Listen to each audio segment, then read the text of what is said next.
Alright, welcome back to my YouTube channel. So today I want to talk about mirroring an object. So I want, when I select one side, it happens on the other side. You've probably seen this happening in a couple of videos, or I don't know, maybe you've seen it somewhere, but yeah, today you're going to learn it. Okay, so remember to like, subscribe, follow me on Instagram, Twitter, Facebook. I have a Patreon account. The link is in the description part down below. Well, let's get into it.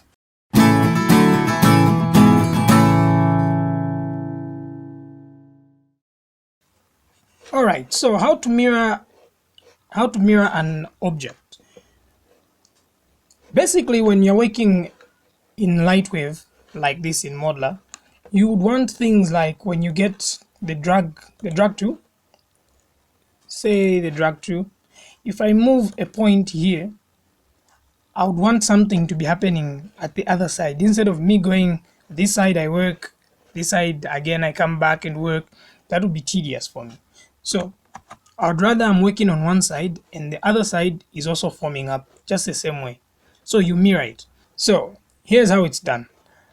In here, if you want to mirror, you come here to multiply, and then here on duplicate, you find the mirror tool. So how you do this before we mirror it, firstly you have to delete one side of your character. So like here, what I would do is I want to be in polygon mode and select one half of my character like this. So if I didn't select some parts, I'll just go in, hold down shift on the keyboard and then select the other parts.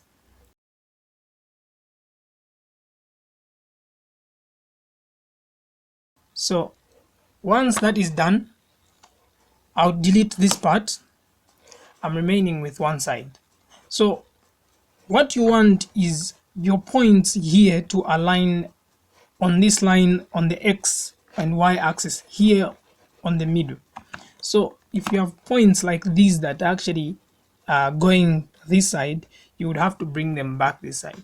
So instead of going in one by one, dragging them, bringing them to the center, what you can simply do is make sure you're in point mode and then select all the points on the middle here.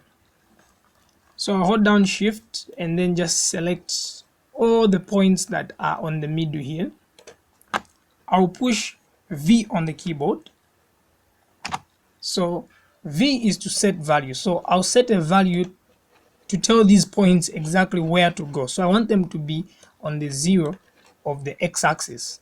That's what I want. So I'll say okay. See, they just snapped to the 0. So if there's one that I missed, I don't know, but I'm pretty sure, oh, there are some that I missed here.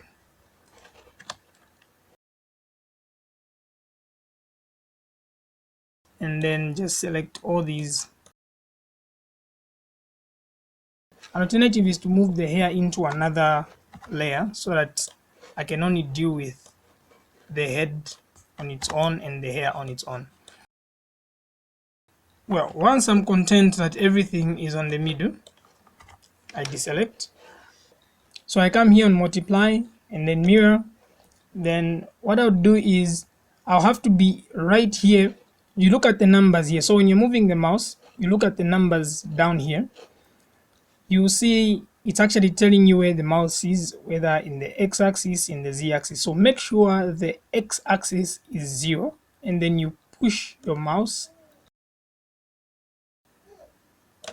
Then let go. So once that's done, you push space on the keyboard and your character is mirrored. You come down here where it's symmetry, where it's written symmetry. So we want it to be symmetry. So what I want is when you click here, what happens, what I do this side will be happening on the other side as well. Take for example, I get the drag tool again. If I move this point, it also moves the other side, which makes my work very easy because now I only have to look at one side. Alright, thank you for watching. Make sure you like, subscribe. Don't forget to follow me on Twitter, WhatsApp, Instagram, and Facebook. And bye bye.